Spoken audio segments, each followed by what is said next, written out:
ಆದ್ದರಿಂದ ನಾವು ಕೂಡ ಸಾಹೇಬರಿಗೆ ಹೇಳಿದಾಗೆ ನಾವೇನು ಹಿರಿಯರಿದ್ದೀವಿ, ನಮ್ಮ ಯುವಜನರಿಗೆ ಮತ್ತು ಊರಲ್ಲಿ ಶಾಂತಿ ಯಾವ ರೀತಿ ಕಾಪಾಡಬೇಕು, ನಾವು ಯಾವ ರೀತಿ ಕಾಪಾಡ್ಕೊಂಡು ಬಂದೀವಿ ಅದೇ ರೀತಿ ಕೂಡ ನಮ್ಮ ಮುಂದಿನ ಪೀಳಿಗೆ ಕೂಡ ಕಾಪಾಡ್ಕೊಂಡು ಹೋಗಬೇಕು ಅನ್ನೋ ರೀತಿಯಲ್ಲಿ ಸಾಹೇಬರು ಭಾಳಷ್ಟು ವಿವರವಾಗಿ ಆ ವಿಷಯಗಳು ಇದು ನಾವು ಕೂಡ ಈ ಕೆಲಸ ಮಾಡಬೇಕಾಗ್ತದೆ. ಯಾಕಪ್ಪ ಅಂತಂದರೆ ನಾನು ಹೇಳಿದ್ರೆ ಈ ದಿವಸ ಯಾವ ಹುಟ್ಟಿಲ್ಲ, ಈಗ ಸಣ್ಣ ಪುಟ್ಟ ಕೆಲವೊಂದು ಪ್ರಶ್ನೆಗಳು ಹುಟ್ಟಿರ್ತವೆ.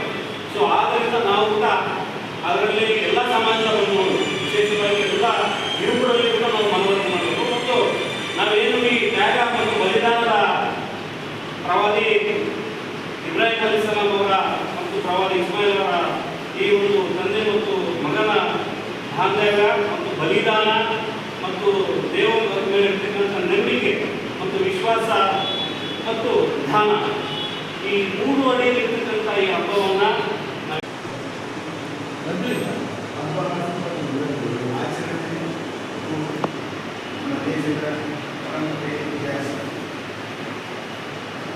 ನಮ್ಮ ದೇಶ ವಿಶಿಷ್ಟವಾದ ದೇಶ. ಪ್ರಪಂಚದಲ್ಲಿ ಅನೇಕ ಭಾಷೆ, ಸಂಸ್ಕೃತಿ, ಆಚರಣೆ, ಎಲ್ಲ ಒಳಗೊಂಡಿರುವಂಥ ವಿಶಿಷ್ಟವಾದ ಪ್ರಪಂಚದಲ್ಲೇ ವಿಶಿಷ್ಟವಾದ ದೇಶ.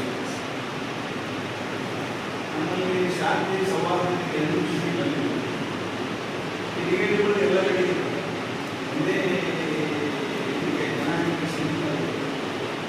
ಅವನ್ನ ನಾವು ಸೂಕ್ಷ್ಮವಾಗಿ ಗಮನಿಸಿದಾಗ ಇವೆರಡು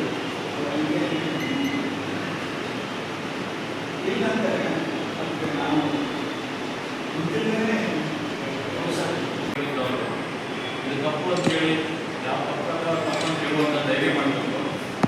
ಅವಾಗ ಮಾತ್ರ ಸಮಾಜ ಸರಿದಾರಿ ಇಡಲಿಕ್ಕೆ ಸಾಧ್ಯ ಇದೆ. ನಮ್ಗೆ ಯಾಕೆ ಒಂದು ಕಾಗದ ಕೊಡ್ತಲ್ಲ ಅವಾಗ ಸಮಾಜಕ್ಕೆ ಜಾಸ್ತಿ ನಷ್ಟ ಆಗುತ್ತೆ.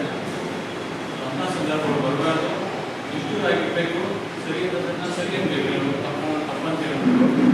ಯಾವುದೇ ಸಮುದಾಯ ಆಗಿರ್ಬೋದು, ಯಾವುದೇ ಜನದವರಾಗಿರ್ಬೋದು, ತಪ್ಪು ಒಳ್ಳೆಯದಂತ ಹೇಳಿದರೆ ಇಲ್ಲಿ ಅವಕಾಶ ಸಿಗುತ್ತೆ. ನೀವು ಬರೋರೆಲ್ಲ ಒಳ್ಳೆಯದನ್ನ ಜೆಂಟಲ್ಮನ್ಸ್ಗಳು ನಮ್ಮ ಹತ್ರ ಬರ್ತಾರೆ.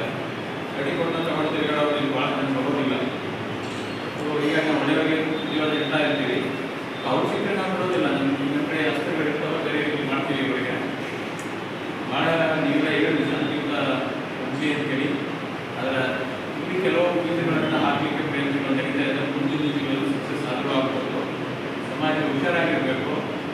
ಕೆಲವು ಪ್ರಯತ್ನಗಳೆಲ್ಲ ನಡೀತಾ ಇರಬೇಕು. ಗಂಗಾವತಿ ಇರೋದ್ರಿಂದ ಇಲ್ಲಿ ನವೀಕರಣ ಮಾಡಲಿಕ್ಕೆ ಏನು ಬೇಕು ಅಂತ ಕ್ರಿಯೆಗಳು ನಡೀತಾ ಇದ್ದಾವೆ. ಎಲ್ಲರೂ ಹುಷಾರಾಗಿ